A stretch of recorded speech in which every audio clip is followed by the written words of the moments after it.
जिसने बिल्किस बानो को अपनी बेटी समझकर चूड़ियां बेची थी, उसी जालिम कुत्ते ने बिल्किस बानो की इज्जत लूटी और इन कुत्तों को भाजपा की सरकार ने रिहा करवा दिया।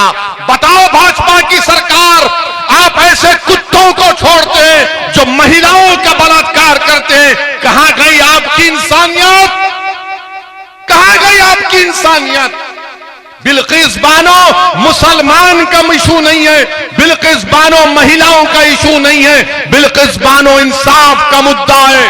और इंसाफ पुकार पुकार कर भारत के प्रधानमंत्री से पूछ रहा है कि बताओ भारत के प्रधानमंत्री, आपने कहा था कि बेटी बचाओ, क्या बिल्किस बानो आपकी बेटी नहीं थी? प्रधानमंत्री बताओ हमको आप,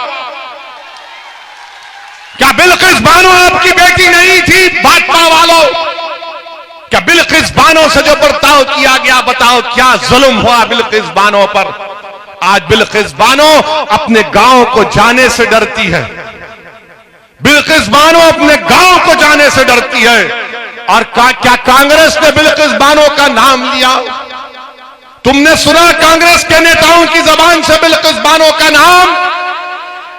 किसी और को झाड़ू वाले ने नाम लिया, बिल्किस बानो का नहीं लेंगे। क्यों नहीं लेंगे? क्योंकि इनको मालूम ये लोग कुछ भी हो जाओ गुलाम है, हमको वोट डालेंगे। मैं तुमसे अपील कर रहा हूं कि तुम सिवाय अल्लाह के किसी के गुलाम नहीं हो। बिल्किस बानो सिर्फ मुसलमान की बेटी नहीं है, बिल्किस बानो सिर्फ एक महिला नहीं है, बिल्किस बानो एक इंसाफ का लड़ाई का नाम है। जिस महिला को जो 5 महीने की प्रेग्नेंट थी, बड़ी तादाद में मैं नौजवानों को देख रहा हूं, शायद नौजवान तुमको याद नहीं होगा बिल्किस बानो का वाकया। बिल्किस बानो 5 महीने की प्रेग्नेंट थी, बिल्किस बानो के साथ 3 साल की बेटी थी, बिल्किस बानो के साथ उसकी मां थी और दंगाइयों ने बिल्किस बानो को रोककर उसकी इज्जत लूटी, उसका बलात्कार किया। बल्कि जी नहीं भरा तो बिल्किस बानो की मां का भी बलात्कार किया। जब जी नहीं भरा तो बिल्किस बानो के साथ जो महिला थी उनका भी बलात्कार किया। और इन जालिमों का दिल नहीं भरा तो उन्हें बिल्किस बानो के सामने उसकी 3 साल की बेटी के सर को एक पत्थर पर मारकर उसका कत्ल कर दिया। इस पर भी दिल नहीं भरा इन जानवरों का तो उन्हें बिल्किस बानो की मां को और दूसरे महिलाओं का कत्ल कर दिया। बिल्किस बानो रात के अंधेरे में छुप छुप कर आदिवासी भाइयों बहनों के पास गई, उन्होंने उसको कपड़ा दिया। बिल्किस बानो ने उस वक्त की गुजरात की पुलिस के पास जाकर उसके शौहर को मैं सलाम करता हूं, बिल्किस बानो ने कंप्लेन की तो पुलिस ने कंप्लेन नहीं लिया। बिल्किस बानो ने कंप्लेन दी तो दवाखाने में जब किसी का बलात्कार होता है तो उसका सही तरीके से इलाज नहीं हुआ। बिल्किस बानो डटी रही, अपनी इज्जत की लड़ाई बिल्किस बानो नहीं लड़ रही थी, बिल्किस बानो इंसाफ की लड़ाई लड़ रही थी। महाराष्ट्र में मुकदमा चला, ट्रायल कोर्ट ने सजा दी, हाई कोर्ट ने सजा को बरकरार रखा तो नरेंद्र मोदी की भाजपा ने, गुजरात की भाजपा की सरकार ने अपनी रेमेशन पॉलिसी के तहत इन जालिमों को, जिन्होंने बिल्किस बानो के साथ इस तरह का बर्ताव किया और जिन्होंने बिल्किस बानो की इज्जत लूटी, कौन थे वो लोग तुम जानते नौजवानों? वो बिल्किस बानो के पड़ोसी थे जिसको बिल्किस बानो चाचा कहकर पुकारती थी। जिस दिन बिल्किस बानो का रेप हुआ, बलात्कार हुआ, बिल्किस बानो उसकी दुकान से खरीदी हुई चूड़ियां पहनी हुई थी और जिसने बिल्किस बानो को अपनी बेटी समझकर चूड़ियां बेची थी, उसी जालिम कुत्ते ने बिल्किस बानो की इज्जत लूटी और इन कुत्तों को भाजपा की सरकार ने रिहा करवा दिया। बताओ भाजपा की सरकार, आप ऐसे कुत्तों को छोड़ते हैं जो महिलाओं का बलात्कार करते हैं। कहां गई आपकी इंसानियत? कहां गई आपकी इंसानियत?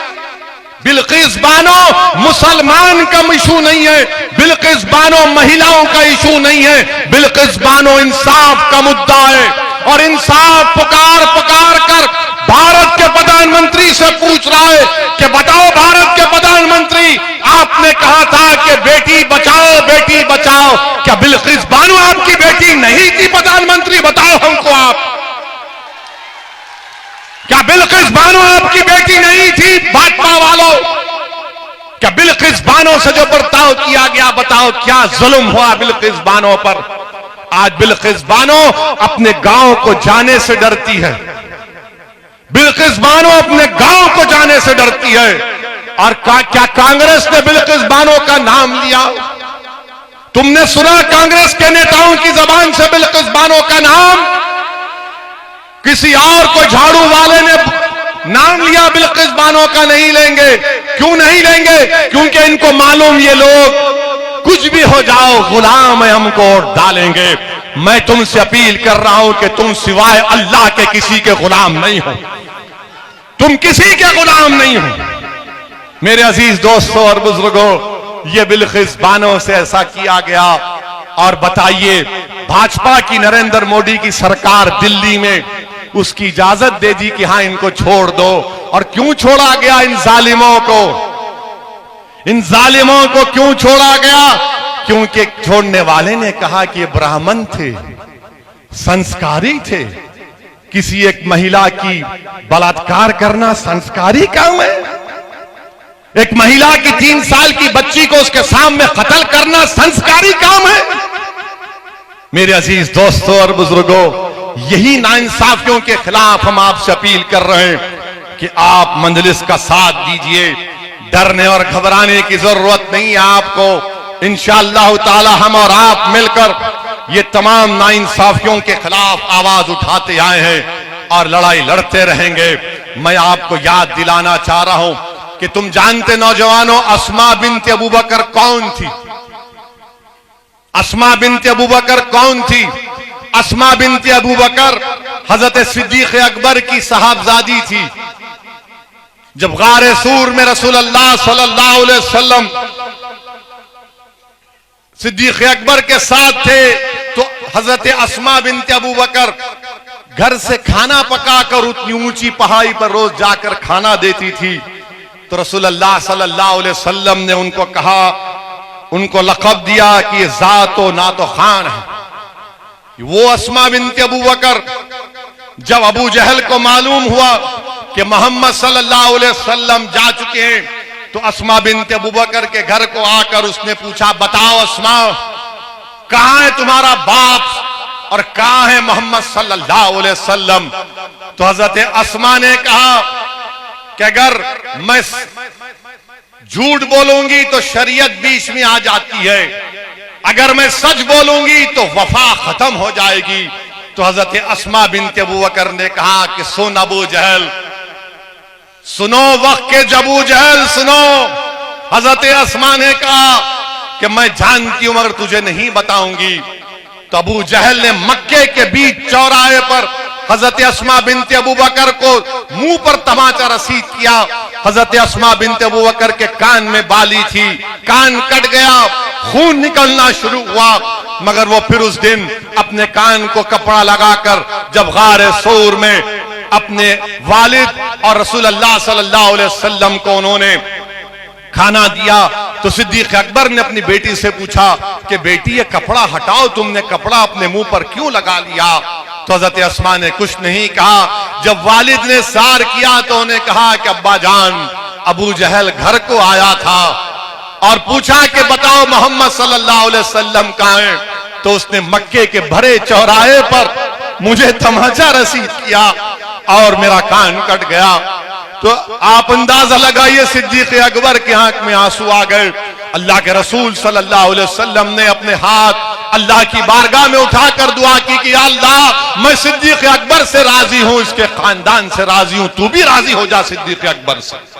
तो मुसलमानों, तारीख का मुताला करो। मैं इसलिए कह रहा हूं कि तुम अपने हौसलों को बुलंद रखो।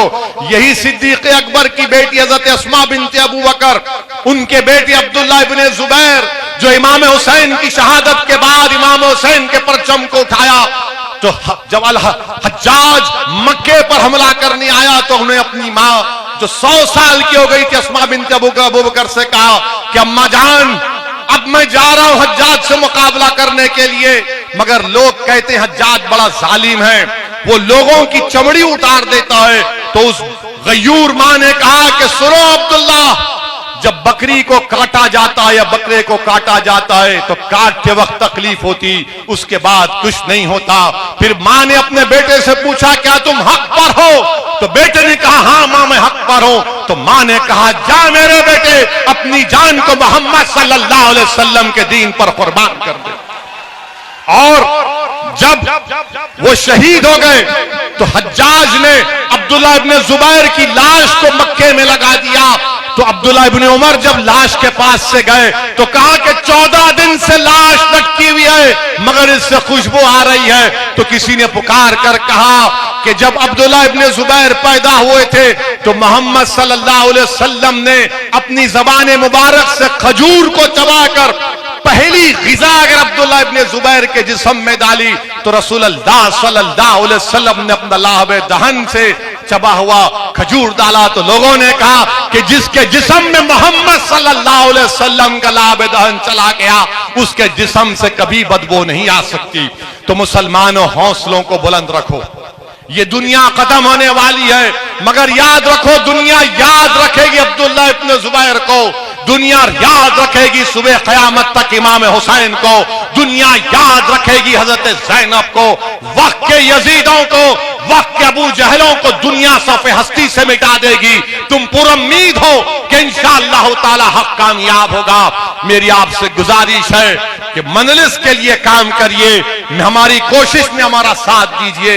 इंशाअल्लाह फिर आऊंगा गोमतीपुर को और आपके गली कूचों में आऊंगा, आपके घर में आऊंगा, क्योंकि याद रखो गोमतीपुर की जनता, वो घर मेरा भी है, उस घर पर मेरा भी हक है। वो मेरे भाई का घर है, वो मेरी माँ का घर है, वो मेरे बेटे का घर है और मेरा हक बनता कि मैं तुम्हारे घर में आऊंगा और बैठूंगा।